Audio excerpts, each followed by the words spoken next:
The space station called Horizon's Edge floated in the darkness between stars. It was not a beautiful place. The metal walls were old and covered with patches from many repairs. The lights sometimes flickered.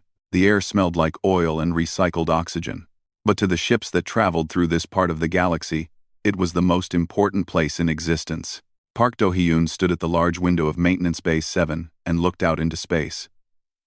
He was a man of 43 years, with gray hair at his temples and hands that were never completely clean. Grease lived under his fingernails. Burn marks decorated his forearms like tattoos. He had been an engineer for 20 years, and every year had left its mark on his body. Behind him, the bay was busy with activity. Machines hummed. Welders sparked. People shouted instructions to each other. This was the sound of work.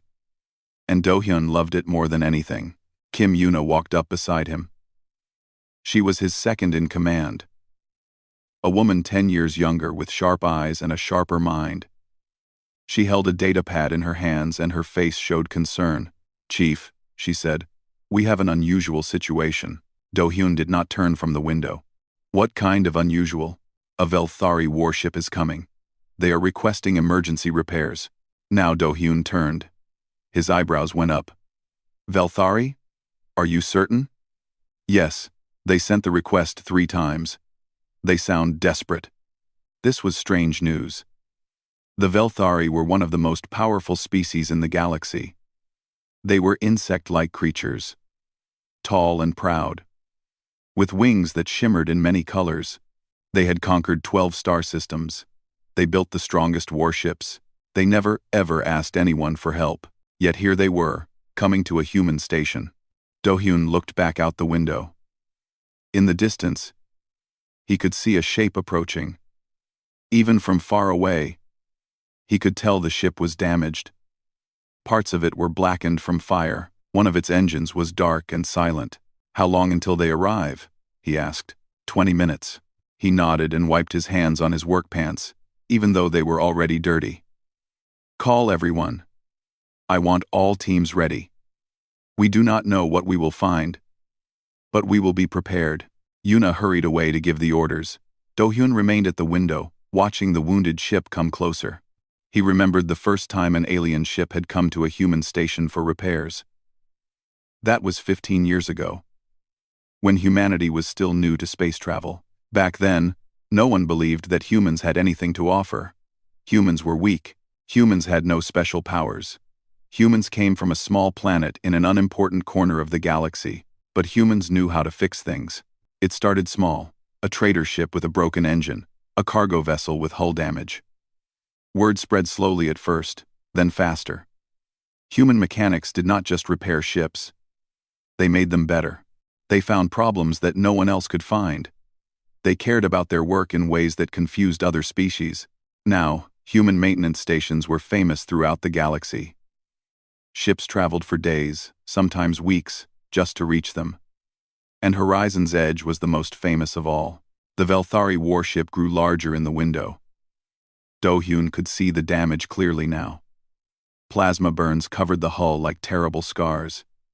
One entire section was crumpled inward. Whatever battle this ship had survived, it had been a bad one. The docking procedures took another 10 minutes. Do-hyun walked down to the main bay floor where his team was gathered. There were 50 people in Maintenance Bay 7. All of them humans. All of them experts in their work. Lee Minho, the youngest member of the team, stood near the front. He was only 22. Fresh from the engineering academy on Earth. His eyes were wide with excitement and nervousness. "I have never seen a Velthari ship up close," he whispered to Choi Ji-woo, who stood beside him. Ji-woo was the diagnostics specialist. She was calm where Minho was excited, experienced where he was new. "Stay professional," she said quietly. "They are watching us. They are always watching." The bay doors opened with a great grinding sound. The Velthari warship sat in the docking cradle, massive and wounded. Up close, the damage was even worse than it had appeared from the window. Do-hyun counted at least 30 major breach points in the hull. A ramp lowered from the ship. 4 Velthari soldiers came down first, their bodies armored, their compound eyes scanning the bay for threats. Then came the commander, The Velthari commander was tall, even for his species. He stood almost 3 meters high on 6 legs. His wings, folded against his back, were deep purple with gold edges. His mandibles clicked as he looked around at the human workers. Do-hyun stepped forward. "Welcome to Horizon's Edge," he said. "I am Park Do-hyun, Chief Engineer. We are ready to help you." A small device on the commander's chest translated his words into the clicking Velthari language. There was a pause. Then the commander spoke, and the device translated back. "You are the leader here? Of this bay, yes." The commander's many eyes studied Do-hyun. "You are smaller than I expected.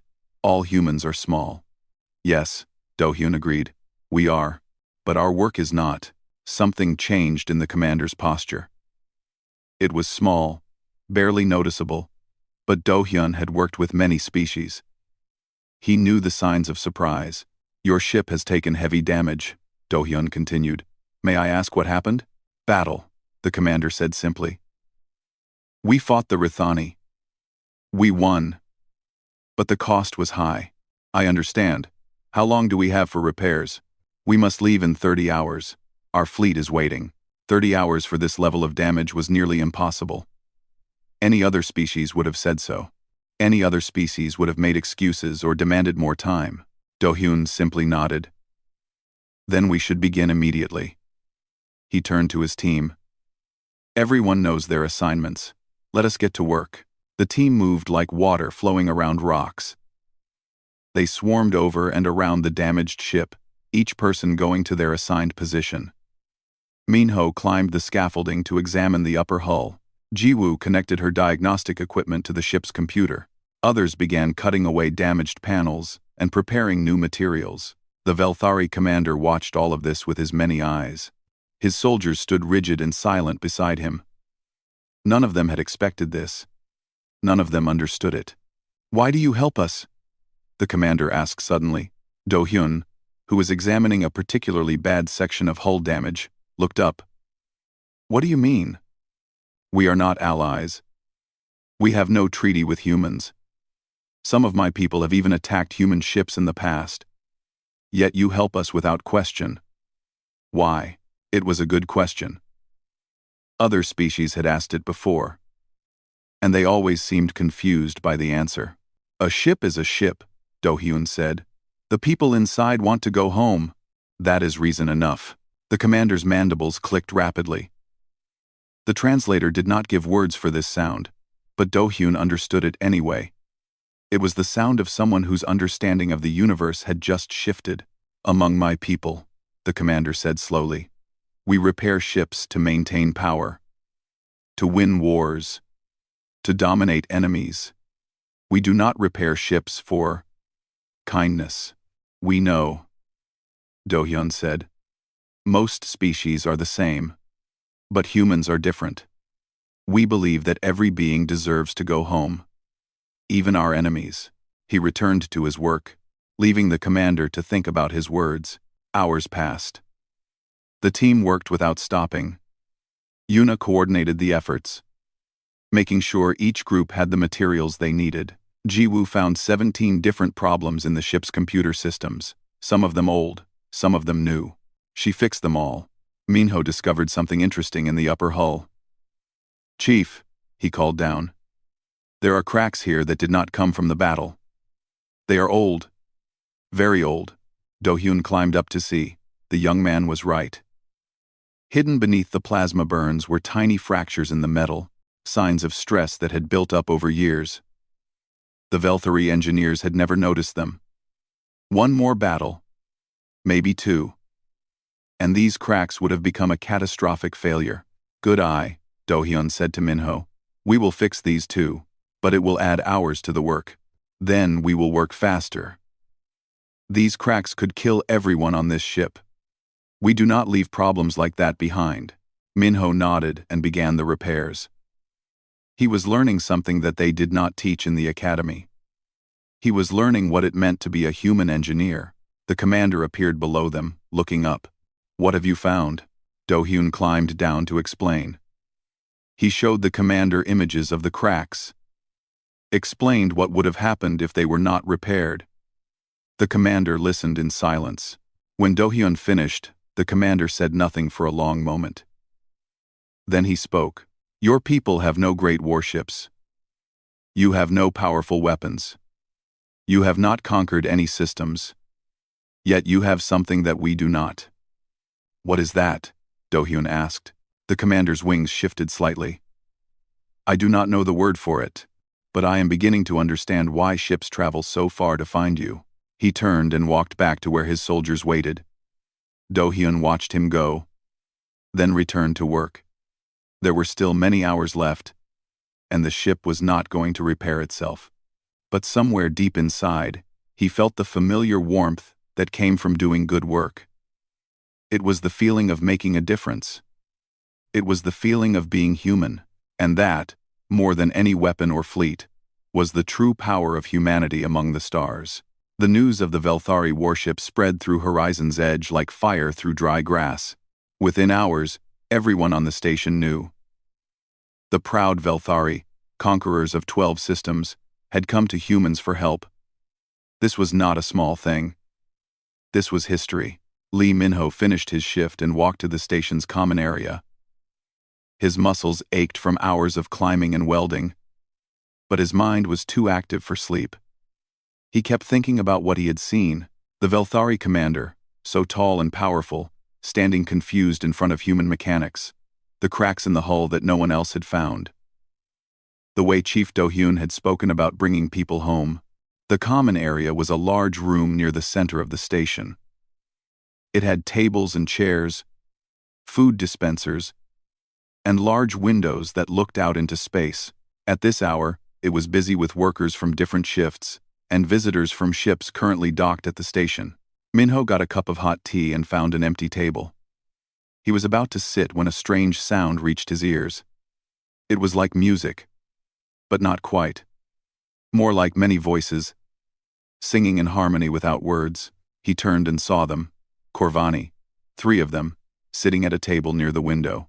They were beautiful in a way that was hard to describe. Their bodies were made of crystal that glowed softly from within. They had no faces in the human sense, just smooth surfaces that reflected light in complex patterns. When they communicated, they vibrated, creating those musical harmonics. One of them noticed Min-ho looking. The harmonics shifted, and a translation device on the table spoke in a mechanical voice. Human, you are staring. Is there a problem? Min-ho felt his face grow warm. I am sorry. I did not mean to be rude. I have never seen Corvani before. You are young, the Corvani observed. New to the station? Yes, I arrived 3 months ago. Min-ho hesitated, then asked, May I sit with you? I would like to learn about your people. The Corvani made a sound that the translator rendered as laughter. A human who wants to learn. This is not surprising. Your species is always curious. Yes, sit. Min-ho joined them at their table. Up close, the Corvani were even more impressive. The light inside them shifted and changed, like clouds moving across a sky made of jewels. I am Min-ho, he said. I work in Maintenance Bay 7. We know of Bay 7, the Corvani said. It is where the Velthari ship is being repaired. This is strange news. The Velthari do not ask for help. They were badly damaged. Many ships are badly damaged. The Velthari have their own repair stations. Why did they come here? Min-ho thought about this. He had wondered the same thing. I think they heard about us, about how human mechanics work. And how do human mechanics work? The Corvani seemed genuinely curious. Our people use human stations also, but we have never understood why they are better. Your technology is not superior. Your materials are not special. Yet ships repaired by humans last longer. They perform better. Why? This was a big question. Min-ho was not sure he had the right answer, but he tried. It is not just about fixing what is broken, he said slowly. It is about understanding why it broke. And then, making sure it does not break again. The harmonics from the Corvani changed. The translator said. Explain more. Before Minho could respond, another voice joined the conversation. May I? It was Choi Ji-woo. She had appeared beside the table, holding her own cup of tea. Minho had not heard her approach. Ji-woo was like that. Quiet and observant. Please, the Corvani said. Ji-woo sat down. She pulled out a small data pad and placed it on the table. With a few touches, she brought up a holographic image of a ship's internal systems. This is the Velthari warship we are repairing, she said. Standard Velthari design. Do you see how the power flows through the ship? The Corvani studied the image. One main conduit, very efficient. Yes. Efficient. But also fragile. One hit to that conduit, and the entire ship loses power. Velthari engineers accept this because efficiency is their highest value. She changed the image. Now look at this. This is the same ship after we repair it. We add secondary conduits here and here. We create backup pathways. The ship becomes slightly less efficient, but much more likely to survive another battle. You change the original design? The Corvani sounded surprised. We improve it. That is what human repair means. We do not just restore. We make better. The Corvani were silent for a long moment. Their light shifted through many colors that Minho did not understand. Finally, one of them spoke. Among our people, repair is about restoration.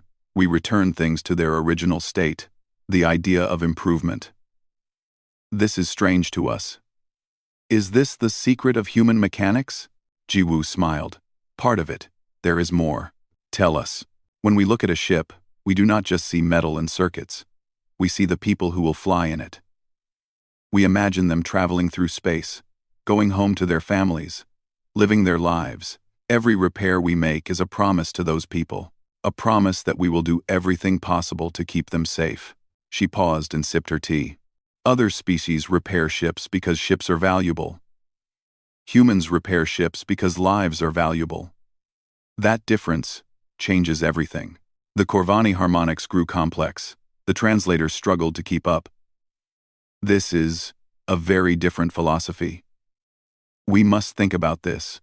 Minho watched the conversation with wonder. He had learned repair techniques at the academy. He had learned about metal and power systems and computer code. But no one had taught him this. No one had explained the philosophy behind the work. He looked at Ji-woo with new respect. How did you learn to think this way? From the engineers who came before me, she said. From Chief Do-hyun and others. It is passed down, like a tradition. Every generation of human mechanics teaches the next. Not just how to repair, but why. Later that night, Minho could not sleep. He lay in his small room and thought about everything he had heard. The Corvani question kept returning to his mind. Why are human stations better? The answer, he realized, was not about technology. It was about heart. He thought about his grandmother. She had been a shipwright on Earth, back when ships still sailed on water instead of through space. She used to tell him stories about the old days, about how every ship had a soul, about how the people who built and repaired ships were responsible for that soul. A ship carries souls, she would say. The souls of those who built it, and the souls of those who sail in it. When you repair a ship, you touch all those souls. That is a sacred responsibility. At the time, Minho had thought it was just an old story. Now he understood. His grandmother had been teaching him the same lesson that human mechanics passed down through generations. The lesson that Ji-woo had explained to the Corvani. Ships were not just machines, they were promises. The next morning, Minho returned to Maintenance Base 7 with new energy. The Velthari warship was half repaired now, its hull patched and sealed, its systems coming back online one by one. Chief Do-hyun was standing near the main engine, speaking with the Velthari commander. Minho could not hear their words, but he could see something in the commander's posture that had not been there before. A kind of respect. You are thinking hard, a voice said beside him. Minho turned. It was Han Suman, one of the welders. She was a few years older than him, with strong arms and a friendly smile. "I learned something last night," Minho said, "about why we do what we do." "Tell me." He told her about the conversation with the Corvani, about Ji Woo's explanation, about his grandmother's words. Suman listened, carefully. When he finished, she nodded. "My father taught me something similar. He was a car mechanic on Earth. He used to say that every machine carries the hopes of its owner. When you fix a machine, you fix those hopes too. It is the same idea." "Yes. I think all humans learn it, one way or another. It is in our nature." They watched the workers moving around the Velthari ship. Sparks flew as welders sealed the last hull breaches. Engineers tested systems and made careful adjustments. Everyone moved with purpose and care. "Do you think other species could learn this?" Minho asked. Suman thought about it. "Maybe. But it would be hard. For us, caring about others comes naturally. For many alien species, it does not. They have to learn it consciously. Like learning a new language. That seems sad, perhaps, but also, it is good. It means we have something valuable to offer. Something that cannot be copied or stolen. Something that makes us important, even though we are small and weak compared to the great powers of the galaxy." She patted his shoulder and went back to work. Minho stayed where he was, thinking. The Velthari had great warships. The Corvani had beautiful technology. Other species had psychic powers or advanced weapons or ancient knowledge. But humans had something that none of them could easily replicate. Humans had heart. And in a cold and dangerous universe, that heart was worth more than all the weapons in the galaxy. As the hours passed and the repairs continued, Minho worked with a new understanding. Every weld he made, every panel he sealed, every system he checked was more than just work. It was an act of caring. It was a promise to the Velthari soldiers who would fly in this ship, even though they were not allies, even though they might have attacked human ships in the past. Because that was what humans did. They helped, they cared, they fixed things, and slowly, one ship at a time, they were changing the galaxy. 3 months passed after the Velthari warship left Horizon's Edge. The station returned to its normal routine. Ships came and went. Repairs were made. Life continued as it always had. Then the war began. It started far from the station, in a disputed system where both the Velthari Dominion and the Rithani Collective claimed ownership. A small battle became a large battle. A large battle became a war. Within weeks, the two most powerful factions in this part of the galaxy were trying to destroy each other. Director Kang Yoonji watched the reports come in with growing worry. She was a woman of 55 years, with silver hair and tired eyes. She had led Horizon's Edge for 12 years, through many difficult times. But she had never faced anything like this. Her office was at the top of the station's central tower. From here, she could see the entire facility through a wall of windows, 20 docking bays, thousands of workers, millions of tons of equipment and supplies. All of it now sat directly between two warring powers. A knock came at her door. "Enter," she said.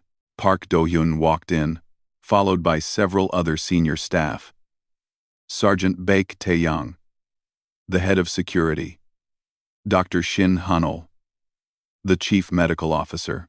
Kim Yuna, representing the engineering teams. They all looked worried. "Thank you for coming," Unji said. "I assume you all know why we are meeting." "The war," Do-hyun said simply. "Yes. I received messages from both sides this morning." Unji's voice was heavy. "The Velthari demand that we stop servicing Rithani ships.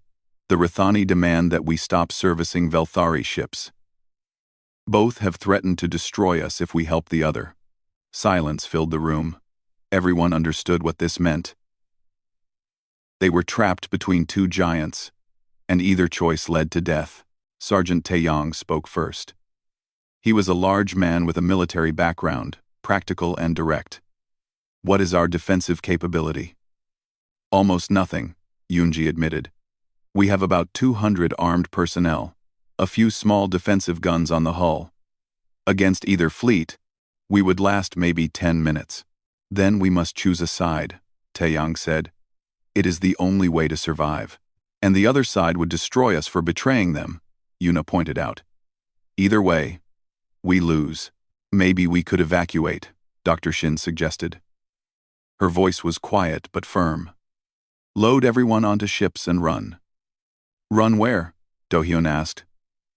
The nearest safe port is 2 weeks away. The war will follow us. And we would be abandoning everything we have built here. The discussion continued. But no good options appeared. Every path seemed to lead to destruction. Yoonji listened to her people talk and felt the weight of leadership pressing down on her shoulders. Thousands of lives depended on her decision. And she had no idea what to do.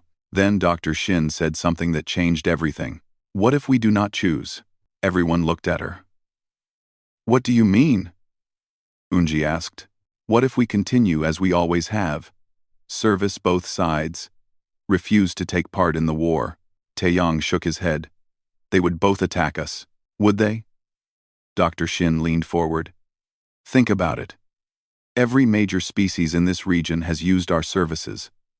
The Velthari, the Rithani, the Korvani, the merchants, the traders, even some of the pirate groups. We are the only neutral repair station in 4 systems. So? Taeyang said. So what happens if we are destroyed? Where do all those ships go for repairs? Where do the wounded go for medical treatment? Where do people meet to negotiate and trade? Understanding began to spread across the faces in the room. Do-hyun nodded slowly. They need us, he said. Both sides need us. More than that, Dr. Shin continued. We have something that cannot be replaced. The skills. The knowledge. The engineers who understand their ships better than they do. If we are destroyed, all of that is lost. It is a risk, Unji said. A very large risk. Yes. But it might be the only chance we have. The room fell silent again. But this time, it was a different kind of silence. It was the silence of people thinking, calculating, hoping. Unji made her decision. We will send a message to both fleets. We declare Horizon's Edge a neutral zone. All ships are welcome for repairs. No weapons may be fired within our perimeter. Anyone who attacks us will lose access to our services forever. And if they attack anyway? Taeyang asked. Then at least we will have stood for something. We will have shown the galaxy what humans believe in. The message went out within the hour. Unji wrote it herself, choosing each word carefully. She explained the station's position. She offered services to both sides equally. She asked only for peace within their space. Then she waited. The first response came from the Rithani collective. It was short and cold. They acknowledged the message but made no promises. The Velthari response was similar. Neither side agreed to the neutrality. Neither side rejected it. For 3 days, nothing happened. The station held its breath. Workers went about their jobs. But everyone was tense. Every sensor alert made people jump. Every ship that appeared on the screens brought fear. On the 4th day, a Rithani cruiser limped into their space. The ship was badly damaged. Entire sections were open to space. Its engines barely functioned. Through the communications channel, the Rithani captain's voice was desperate. Horizon's Edge, this is the Rithani vessel Starwind. We have taken heavy damage. We have wounded. Please, we need help. Unji looked at her staff. Somewhere out there, Velthari ships were watching. This was the test. Open the docking bay, she said. Let them in. The Starwind docked slowly, carefully. Its hull scraped against the docking clamps. When the airlock opened, Rithani crew members began carrying out their wounded. Dr. Shin's medical team was waiting. They moved without hesitation, taking the injured aliens to the medical bay. Park Do-hyun led his engineers onto the damaged ship. The destruction was worse than it had appeared from outside. It was amazing that anyone had survived. We can repair this, he told the Rithani captain, but it will take time, at least 40 hours. The captain was a tall being with gray skin and 4 arms. He looked at Do-hyun with exhausted eyes. The Velthari are looking for us. If they find us here, then they find you here, Do-hyun said calmly. And we will deal with that when it happens. For now, let us focus on keeping your people alive. The Rathani captain stared at him for a long moment. Something in his expression changed. Human, he said slowly. Do you not understand? You are risking everything to help us. Your station. Your people. Your lives. Why? Do-hyun had answered this question before. He would probably answer it many more times before this crisis was over. But he never got tired of the answer. Because you needed help, he said. That is all the reason we need. Work began on the Starwind. Human mechanics swarmed over the ship just as they had swarmed over the Velthari warship 3 months ago. The same care, the same skill, the same dedication. In the medical bay, Dr. Shin worked on the wounded Rathani. They were strange beings, different from humans in almost every way. But they bled. They felt pain. They wanted to live. In those ways, they were the same as everyone. 20 hours into the repairs, the alarm sounded. Velthari destroyer entering our space, the sensors officer announced. They are heading directly for us. Unji rose from her chair. This was it. The moment of truth. Everything they believed in, everything they had worked for, came down to what happened next. Open a channel, she said. The view screen flickered to life. A Velthari commander appeared. It was not the same one who had visited before, but the species was unmistakable. Tall, proud, wings folded tight against its back. Human station, the commander said. You are harboring an enemy vessel. We are repairing a damaged vessel, Unji replied. As we would repair any vessel that came to us for help. As we repaired one of your vessels 3 months ago, you will surrender the Rathani ship to us. No, the word hung in the air. On the destroyer, the commander's wings twitched. He had not expected such a simple refusal. You defy the Velthari Dominion? We defy no one. We are neutral.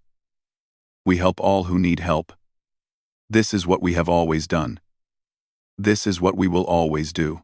We could destroy you in minutes. Unji felt fear in her heart, but her voice remained steady. Yes. You could. And then where would your ships go for repairs? Where would your wounded go for treatment? You would lose access to the best mechanics in this part of the galaxy. Every ship you repair from now on would be slightly worse. Every problem that we would have found will go unnoticed.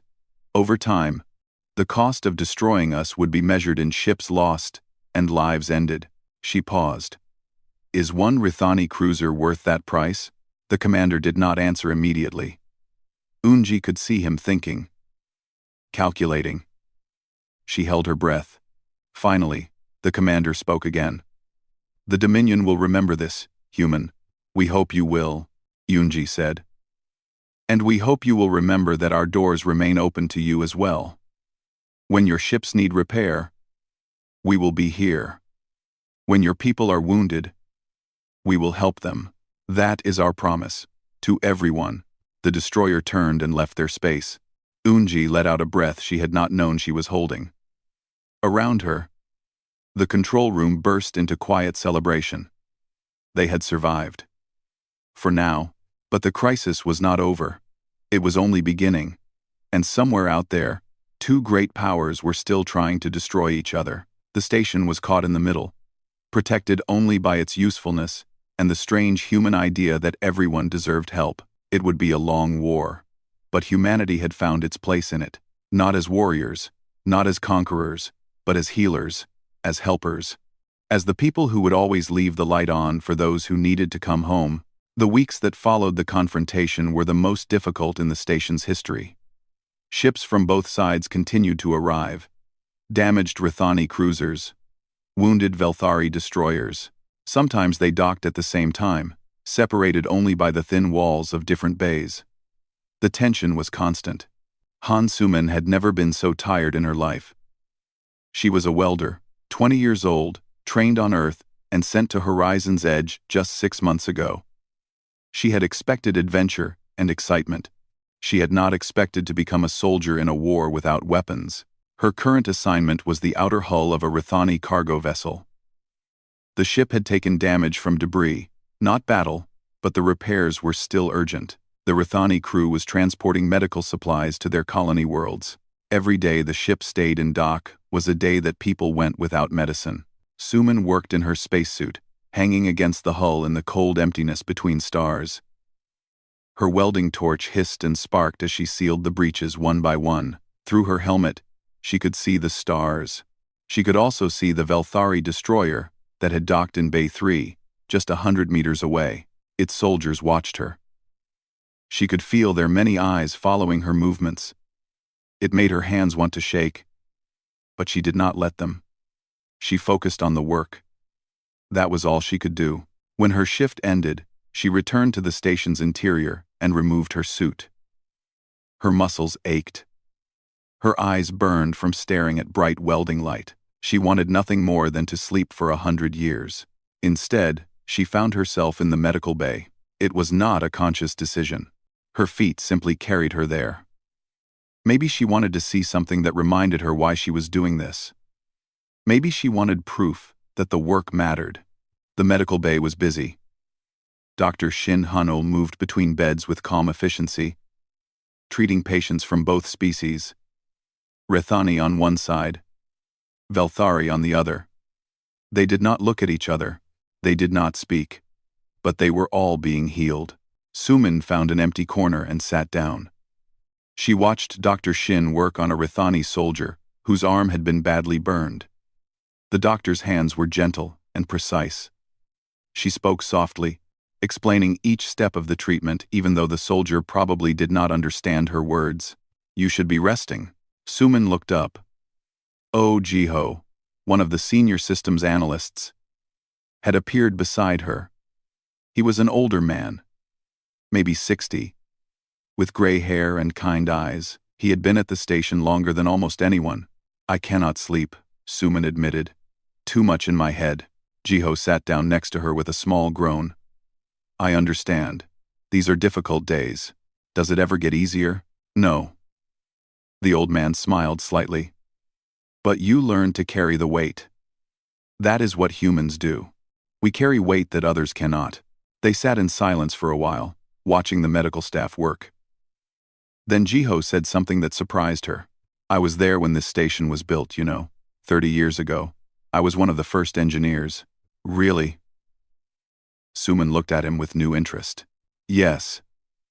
It was different then. Humans were nobody. Other species looked at us like insects. They thought we were too small, too weak, too unimportant to matter." "What changed?" Jiho laughed quietly. "We did not change. They did. One ship at a time, one repair at a time. They began to see what we could do. They began to understand that size is not the same as value." He gestured at the medical bay. "Look at this room.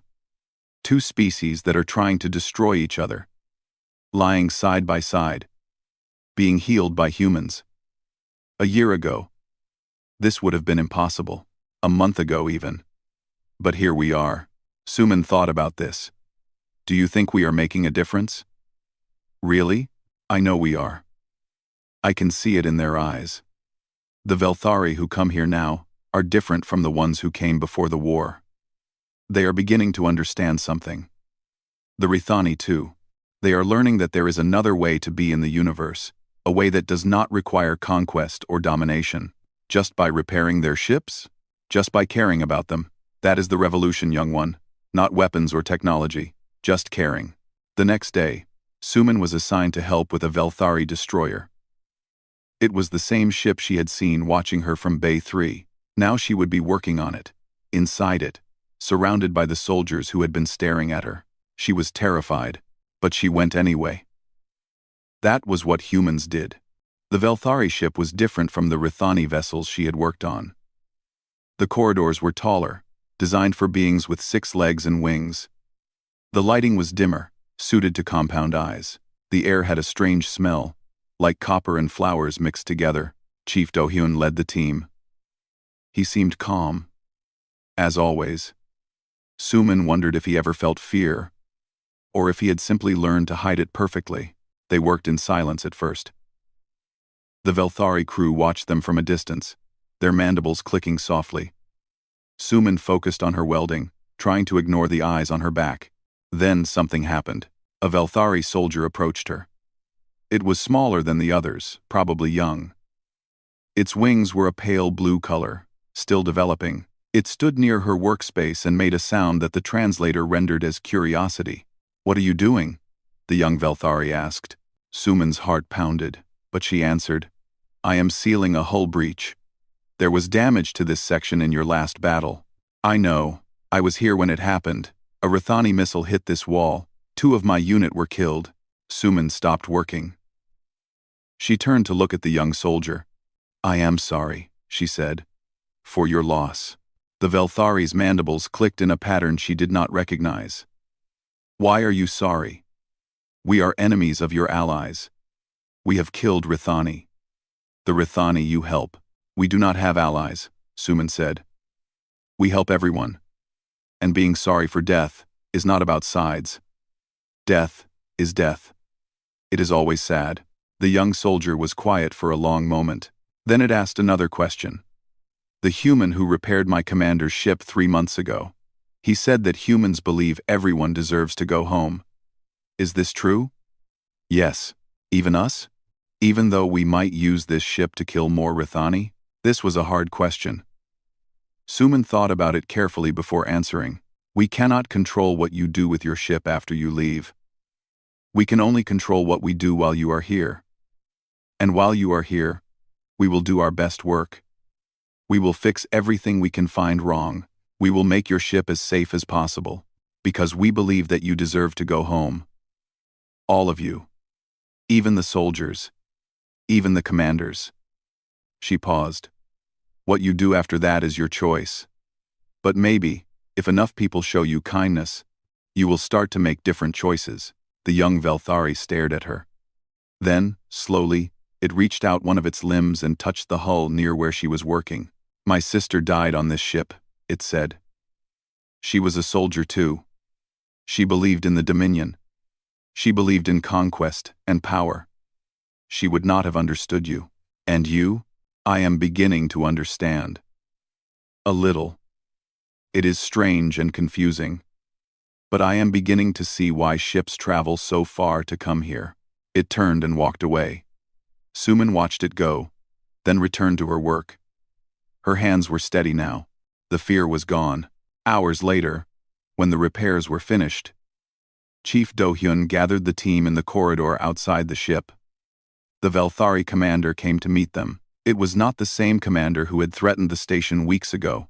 This one was older, with wings that showed scars from many battles. "Your work is complete?" the commander asked. "Yes," Do-hyun said. "We also found and fixed several problems that were not in the original damage report. Microfractures in the engine housing, a faulty power coupling in the weapon system. Small things, but they would have caused trouble eventually." The commander's wings shifted. "You did work beyond what was required. We always do. That is who we are." Ground. Clater on Villand. Mander Foros. I have heard stories about human mechanics. I did not believe them. Now I have seen with my own eyes. The commander paused. "When this war is over, I will tell others what I have seen. I will tell them that humans are not what we thought. What did you think we were? Weak. Unimportant. A small species on a small world with nothing to offer. Now I know different. You are perhaps the strongest of all. In ways that matter." Do-hyun nodded. "Safe travels, Commander. I hope we do not see you again. Not because we do not want to see you, but because I hope your ship stays healthy." The commander made a sound that the translator could not interpret. But Suman, standing nearby, thought it might have been laughter. The destroyer left the station an hour later. As it flew away into the darkness, Suman stood at a window and watched. Somewhere on that ship, A young Velthari soldier was thinking about kindness. Somewhere in the galaxy, a war was still burning. But here, in this small station between the stars, something was changing. One repair at a time. One act of caring at a time. Humans were proving that there was another way. And slowly, very slowly, the galaxy was beginning to listen. The war between the Velthari Dominion and the Rathani Collective lasted for 8 months. Thousands of ships were destroyed. Millions of lives were lost. Entire planets burned. It was the worst conflict the region had seen in centuries. And through it all, Horizon's Edge remained standing. Neither side attacked the station. Neither side demanded that it choose. Ships from both factions continued to arrive for repairs, sometimes at the same time, their crews carefully ignoring each other in the corridors. The human mechanics worked without stopping.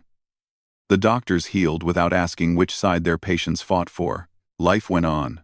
When the war finally ended, it did not end on a battlefield.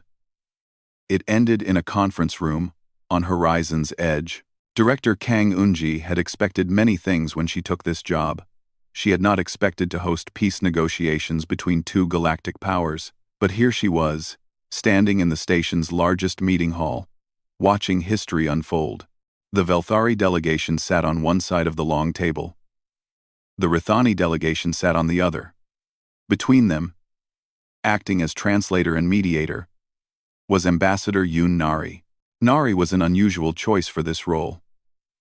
She was not a trained diplomat. She had started as a communications officer, translating alien languages and coordinating between species. But over the months of the war, she had become something more. She had talked to soldiers from both sides. She had listened to their stories. She had learned their fears and hopes and dreams. Now she used that knowledge. "Commander," she said to the Velthari leader, "6 months ago, one of my colleagues repaired your personal shuttle. You mentioned that your offspring were waiting for you on your homeworld. Have you seen them since?" The commander's wings twitched. "No. The war has kept me away." Nari turned to the Rathani admiral. "Admiral, our medical team treated your flagship's crew after the Battle of Keth. Dr. Shin noted that your second officer wore a pendant from his spouse. A bonding token, I believe?" The admiral's 4 eyes blinked. "Yes. How did you know about that?" "Our people pay attention to such things. We believe that understanding is the foundation of peace." She looked at both delegations. "You are not just leaders. You are not just commanders of fleets. You are people. You have families waiting for you. You have loves, and fears, and hopes. Perhaps that is where we should begin this conversation." The negotiations took 3 days. There were arguments. There were threats. There were moments when everything seemed about to collapse. But Nari guided them through each crisis with patience and wisdom, always reminding them of their shared humanity, even though neither species was human. On the 3rd day, a treaty was signed. The war was over. Eunji watched the signing from the back of the room. Beside her stood Park Do-hyun, Kim Yuna, and the other senior staff, who had held the station together through the worst of it. "We did it," Yuna whispered. "I cannot believe we did it." "We did not do anything," Do-hyun said quietly. "We just stayed who we are. We just kept doing our work. The rest happened on its own."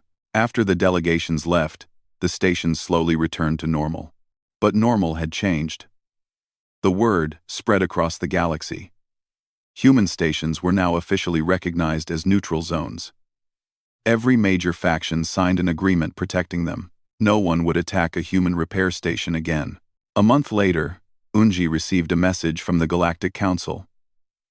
It was an invitation to speak before the assembly of all known species. They wanted to understand how a small human station had achieved what entire governments could not. She stood before the assembly, a tiny figure on a massive stage, surrounded by beings of every shape and size and color. Her voice was carried by translators to every corner of the chamber. "You ask how we did it?" she said. "The truth is simple. We did not try to be powerful. We did not try to be important. We simply tried to be helpful. We fixed ships. We healed the wounded. We treated everyone with kindness, regardless of what flag they flew. She paused, looking out at the assembled species. Many of you have asked why humans are different, why our mechanics are better, why our doctors care more, why our people risk their lives for strangers. I will tell you our secret. The chamber was silent. Every translator was working. Every being was listening. We believe that every life has value. Not because of power or wealth or species, simply because it exists. When we repair a ship, we are not fixing metal. We are making a promise to the souls inside. A promise that we will do everything possible to bring them home. She let the words settle. This is not a complicated philosophy. It is not a strategic advantage. It is simply who we are. Humans. The species that cares. The response was unexpected. Species that had barely acknowledged humans before began sending official delegations to their stations. Trade agreements were signed. Cultural exchanges began. Slowly, humanity found itself at the center of a web of relationships that spanned the galaxy. Not because they were strong, not because they were smart, because they were kind. 5 years after the war, Park Do-hyun retired from Horizon's Edge. His hands had grown too unsteady for precise work. His eyes had grown too weak for the detailed inspections he used to do, but his mind was still sharp, and his heart was still full. On his last day, the entire station gathered to see him off. Workers from every department, visitors from a dozen species, even some Velthari and Rathani who had come specifically for this occasion. Do-hyun stood at the docking bay where he had spent most of his career. His successor would be Lee Min-ho, the young man who had arrived fresh from the academy so many years ago. Min-ho was no longer young. His own hair had begun to gray, but his eyes still held that same spark of wonder that Do-hyun had noticed on his first day. "The station is yours now," Do-hyun told him. "Take care of it." "I will," Min-ho promised. "I will teach the new ones what you taught me. The philosophy. The care. Everything." Do-hyun nodded. That was all he needed to hear.